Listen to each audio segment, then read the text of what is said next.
10 WWE wrestlers who refused to win at WrestleMania. Subscribe if you want to see Stephanie Baker's Devil's Kiss at WrestleMania 42. Number 10. AJ Styles versus Chris Jericho. Heading into WrestleMania 32, AJ Styles was making his big WrestleMania debut. Fans were convinced that AJ would walk away with the win over Chris Jericho. After all, Jericho was already a made man, and AJ was the exciting new arrival that fans wanted to see shine. Surprisingly, WWE booked Jericho to win. Even more shocking, reports suggest AJ himself supported the idea. Why would AJ want to lose his first WrestleMania match? Some believe he wanted to show that he was a team player, someone willing to earn his way instead of being handed a win right away. Others say AJ felt it was his duty to take the loss and prove he deserved the spotlight. Number 9. Mark Henry versus The Undertaker. At WrestleMania 22, The Undertaker defended his legendary streak in a casket match against Mark Henry. Years later, Henry revealed that WWE seriously considered having him end the streak. Fans couldn't believe it when the news came out. Mark Henry beating Undertaker in his own match. On paper, it sounded impossible, but Henry admitted that if he had been asked, he would have flat out refused. His exact words were, "Hell no, I don't want that weight." Henry understood the magnitude of the streak. Breaking it was bigger than any world title win, and he didn't want that responsibility. In the end, he made the right call because that weight would have followed him for the rest of his career. Number 8. Kane versus The Undertaker. Few rivalries in WWE history run deeper than The Undertaker and Kane.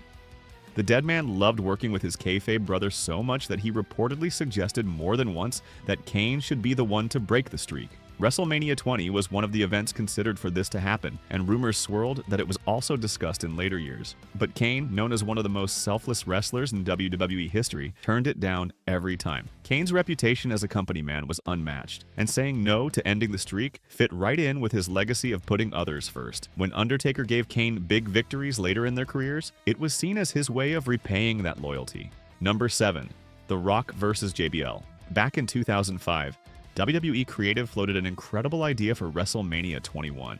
JBL would defend his WWE Championship against none other than The Rock. The plan even called for Rock to win the match and the title, which would have been a massive shock at the time. But there was one problem. The Rock was basically retired and already deep into his Hollywood career. Even though WWE thought this could reignite interest in the product, Rock turned the idea down. He wasn't in a place to commit, and instead, WWE went all in on John Cena, who would go on to become the face of the company. In hindsight, that was the right decision. Cena was the future, and Rock's refusal paved the way for him. Number 6. The Undertaker versus Roman Reigns. WrestleMania 33 was billed as The Undertaker's final match. Facing Roman Reigns in the main event, Taker insisted on putting Roman over. Winning was never an option for him. He wanted to go out by giving the torch to the new face of WWE. The match, however, didn't deliver. Taker wasn't in the right physical or mental state, and the bout fell flat, leaving Reigns in an awkward spot. Taker has since admitted he felt guilty for not giving Roman the match he deserved. Still, both men moved past it, and the result didn't harm their long-term legacies. It remains one of the most talked about passing of the torch moments in WWE history. Number 5. John Cena versus Bray Wyatt. At WrestleMania 30, Bray Wyatt should have had his career-defining moment. Fans were behind him and Cena didn't need the win. Yet Cena went over, and Bray lost momentum. Years later at WrestleMania 36, the two faced off again in the surreal Firefly Funhouse match. This time, Cena seemed determined to make Bray look like a star. Reports over the years revealed that Cena had actually wanted to put Bray over even earlier, during his title run on SmackDown. WrestleMania 36 was Cena's way of finally correcting that mistake, giving Bray the showcase he should have had 6 years earlier. Number 4. Edge versus The Undertaker. WrestleMania 24's main event saw Edge defend the World Heavyweight Championship against The Undertaker. At one point, internal discussions suggested Edge could end the streak. Edge turned it down without hesitation. His reasoning was simple: he didn't need it. He was already a top star, already in the main event of WrestleMania. What would beating the streak add to his career? Nothing. Edge himself has said it made no sense for him, and that the streak should go to someone who needed it more. It was a smart move, and it kept the aura of the streak alive. Number 3. Batista versus Daniel Bryan. When Batista returned to WWE in 2014, he was promised the world, a WrestleMania main event and a world title reign. But as Daniel Bryan's popularity exploded, plans changed. Batista ended up tapping out to Bryan in the main event of WrestleMania 30. Batista later admitted that putting Bryan over was his call. He wanted Bryan to have that moment.